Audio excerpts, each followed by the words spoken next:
Hi there, I'm Seb Maley from Qdos, and in this video we'll take a look at one of the key factors in determining IR35 status, the all-important right of substitution. Substitution is one of the most talked about elements of IR35, but it long predates the IR35 rules themselves.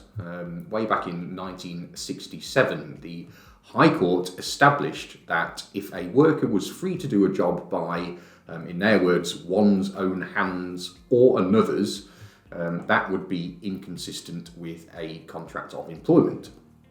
So from this point, a lack of a requirement for personal service has become a key determining factor when looking at employment status. And it's been used by judges in the vast majority of status cases since then. Over the years, this consideration around personal service has manifested in practice into what has become known as a right of substitution, meaning that the original worker has the right, often contractually, to send a replacement if they are unable to provide the services themselves. The IR35 rules were introduced in April 2000 to target workers who were using their own limited companies to, in a government size, get around existing employment status rules and ultimately pay less tax. HMRC's focus was very much on contractors working in IT, and from 2000, we very quickly started to see right of substitution clauses in contracts that contractors had with agencies or engagers. Now, substitution at a high level is a fairly straightforward concept, but because of the way case law has developed over the years, there are quite a few nuances and specifics which need to be taken into account. Firstly, and probably most importantly, it is important that the right of substitution is genuine.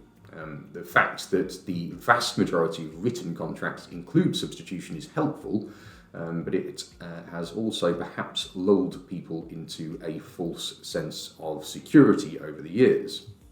The first thing HMRC will do is test out whether a substitution clause would actually work in reality, and if they find that it wouldn't, they would essentially say that the contract isn't worth the paper it's written on. Secondly, it's also important that any right of substitution isn't overly restrictive, or to use the case law term, fettered. It's all well and good to have a theoretical right, but if an engager would put blockers and restrictions and controls in the way when you try to exercise it, HMRC would say that it doesn't constitute a genuine right and they would disregard it. Now, an important caveat here is that it's perfectly acceptable for an engager to check that any replacement is suitably qualified and skilled and would actually be capable of carrying out the work. This is a really important point that the CEST tool ignores, and something we have been quick to point out to private sector engagers who may have taken CEST's word as gospel. The responsibility for substitution also needs to rest solely with the original contractor. They should source the replacement themselves and need to be fully responsible for paying them. The original agreement between the contractor and the engager should remain in place, with then a separate agreement between the contractor and their replacement. The contractor doesn't need to have employees for substitution to be feasible. A substitute could be another contractor with their own limited company, but, and this is an important point, they can't be another contractor that the client is already engaged with directly.